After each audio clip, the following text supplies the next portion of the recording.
If you think about the landscape today and into the future, there are three things we look at that drive the world and drive our future business. One is urbanization. So everybody's got their favorite number. My favorite number goes like this. There's 100 million people a year moving from rural to urban settings. 3 years ago, the world crossed a boundary where more people live in cities than don't. Cities are phenomenally, by a very large margin, cities are much more efficient than rural living from an energy point of view. They are much more innovative and creative. And packing that many people into a small area creates enormous social problems. And so you can't just say it's all a good thing by itself, but it's inexorable.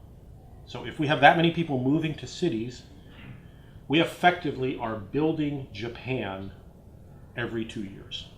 So we have to put people somewhere, they have to live, they have to work.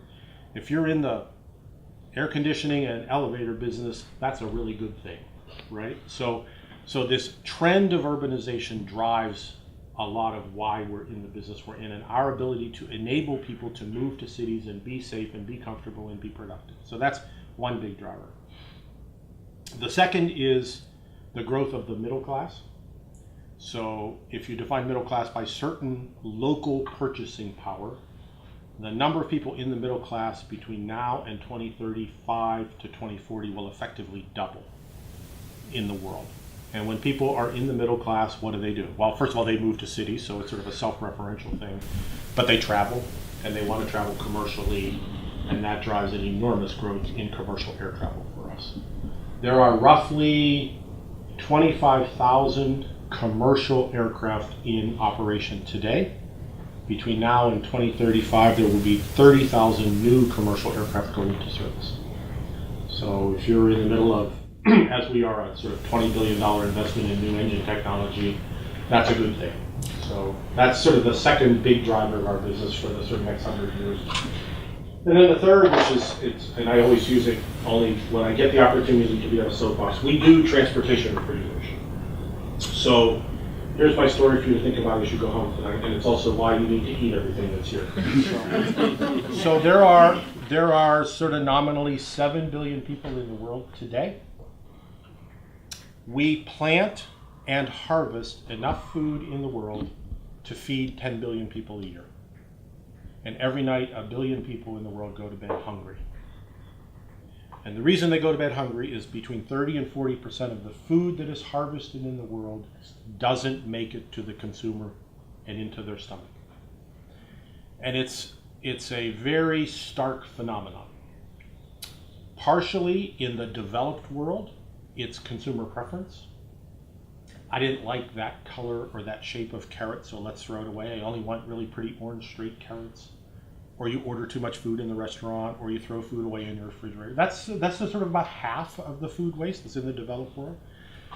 The other half, which is frankly relevant to our business, is food that is harvested and never makes it to the consumer because it either grains that rot in the field because of poor transportation or things that are not refrigerated when they should be. So there's a human element to that. That's a big driver for us as a business. But for those of you that engage in the climate debate or the climate conversation, the thing in the back of your mind is to translate that 40% food waste into the following number. It takes energy to grow food. It takes energy to create petrochemicals to fertilize food. It creates energy to move the food around, to plow the fields, to harvest the fields.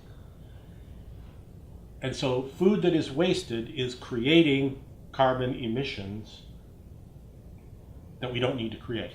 So the number is about 3.6 gigatons of carbon equivalent per year as a result of food waste. And for those of you that don't follow the numbers, I will simply tell you there are only 2 countries in the world who emit more than that. It's the United States and China. So if food waste was a country, it would be the 3rd largest emitter in the world. That's what we get up to do every day. We try and figure out how to solve those kind of problems. We try and get people to be safe. We try and get people to be moving around more efficiently. We try and get people to work more efficiently in buildings.